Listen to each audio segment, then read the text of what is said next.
Hey everyone, welcome back to Medieval Engineers. A couple days late on this update video, but here it is, update 2.07. Some interesting things in this update. One thing that I've really been looking forward to, go to hop right into our patch museum with the new blocks that we got. We have corner blocks now for both stairs and slopes.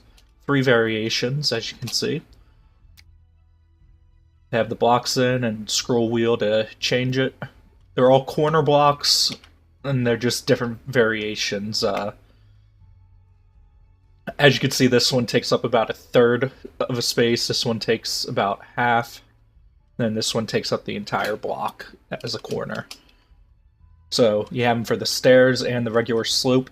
I'm not sure why they did this, but they're actually separate from the actual stair and stone blocks, so you have to have both on your toolbar in order to use both. It's not just one block that you can scroll through. Not sure why they did that. Might be that they're going to be coming out with more variations and they want to keep them separate, but we'll see what happens.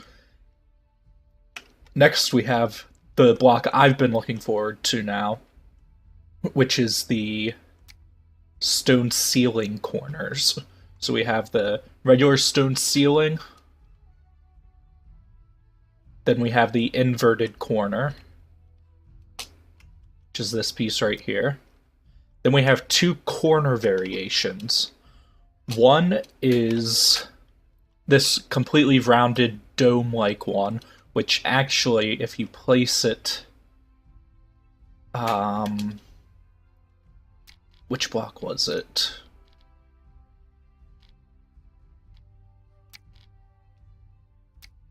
You actually need one of these blocks down to place it on top of. I'll show you what I mean. Place that there, then you can see this third corner piece goes all the way in so it lines up with the wall pieces, but this one comes out a little bit more, so if you just have walls along the side and then you try to place this one here, you'll have that overlook area. Or you'll have that little bit peeking out, and it won't be completely smooth, so you kind of need that block underneath of it for that to make sense. And then the last thing is the stonewall arch half piece. So basically, it's this piece right here, only it can fit over walls, so you can have a lot thinner arches. So that's pretty cool.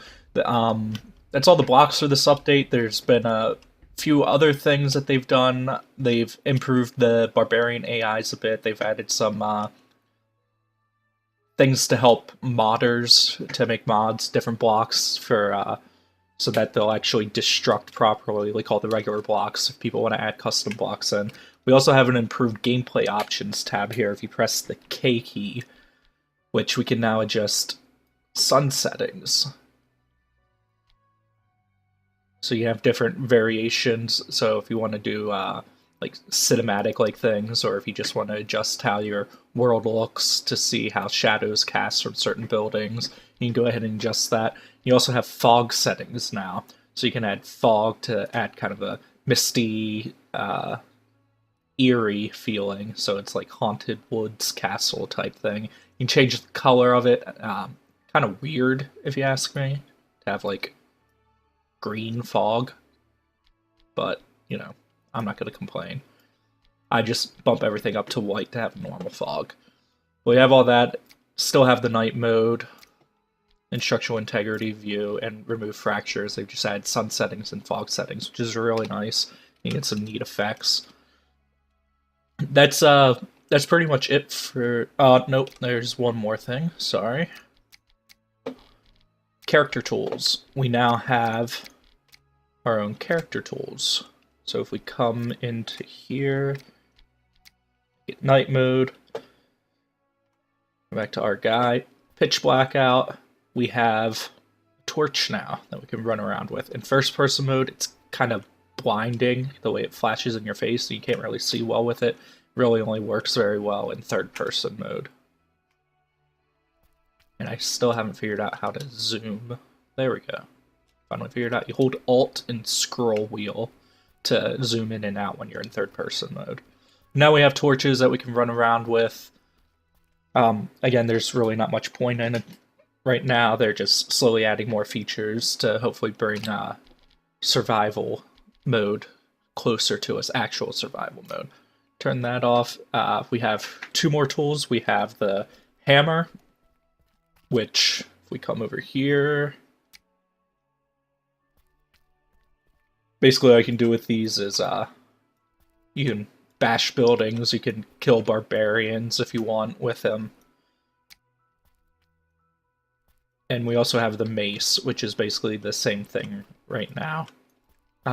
Though I don't think it's quite as destructive as the hammer. I'm not sure. It probably is, though. It's the same weapon that the barbarians use when they're attacking you. So, those are the new tools they've put in. The hammer right now is for destroying stuff. In the future, we'll probably use it for like assembling and disassembling blocks in survival mode. So we'll see when that finally gets added, because I'm really looking forward to the slow building, how they're gonna do that in survival mode in this game. So that's basically it for this update. Showed you the new blocks, the new tools, the new sun settings. I did finally come over here to my castle that I've been working on. And as you can see, the base of these towers is no longer red. I went ahead and turned off structural integrity for a while and rebuilt these towers, the bases of these towers. Structural integrity is on right now, I believe, or at least it should be. So these towers are finally more or less complete, and with the new archways, I was finally able to finish these corners and these hallways, so we have a complete roof through these hallways now. So that's exciting for me. I wanted to get that out of the way.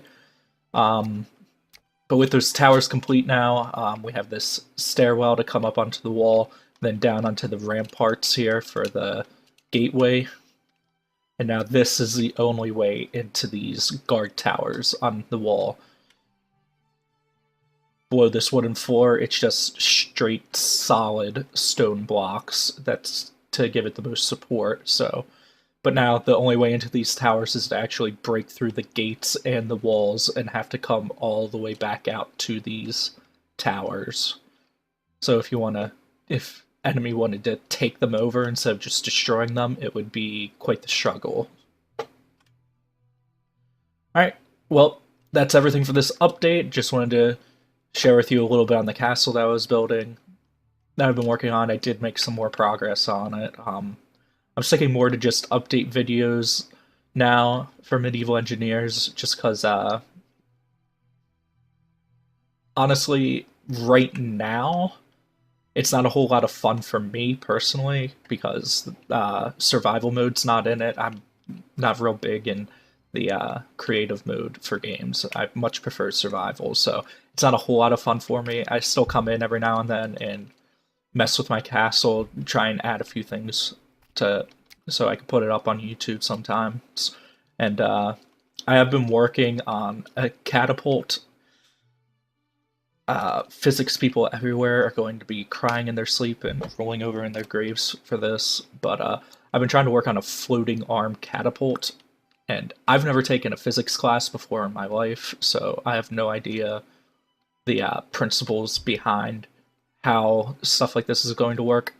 And since this is a virtual setting, these things aren't going to obey physics completely 100%, so it takes a lot of fiddling around to figure out how things work. I've gotten pretty much the basic motion for it down. As you can see, it's just one straight arm that you can wheel down. It has those wheels on it on the guide rail, so it rolls along. So basically the weight pulls straight down, and that motion's transferred to the arm, which with the wheels flings forward and is supposed to, launch the cannonball, the projectile. in a trebuchet fashion like that. However, because of the limits of the game, I've not been able to work around some of the limits, like this little gap here for the wheels. Um, they kind of get stuck on there when they hit that point, and it's supposed to roll forward more. So I've got to work on it some more. I'll probably leave this here and start fresh somewhere else to make a better design based on what I've learned from this one. Probably more guide wheels so that there's less stopping points on the guide rail for these wheels. But we'll see. Like I said, I'm never taken a physics class, so I have no idea what I'm doing. I'm basically just experimenting, and if I find something that works, I go with it. So we'll see how this turns out, if I can find a design that will actually work. Currently, it can launch a projectile, but only to about right here, which is not a lot of distance at all. I was hoping to try and hit the wall, which even then, for a trebuchet, that's not too great of a distance. I don't think, though. It's hard to tell in a game setting when you don't have rollers or anything. But doesn't launch it very far right now. I think it has something to do with the weight distribution and the fact that it keeps getting stuck right there with the wheels. So, like I said, I'll probably keep this on here for reference and then extend this platform out this way and try and build a new one that'll work a little bit better. But I did want to share that with you guys just to show you some of the progress that I've been doing. I'll go ahead and pull this back one more time and let it fly.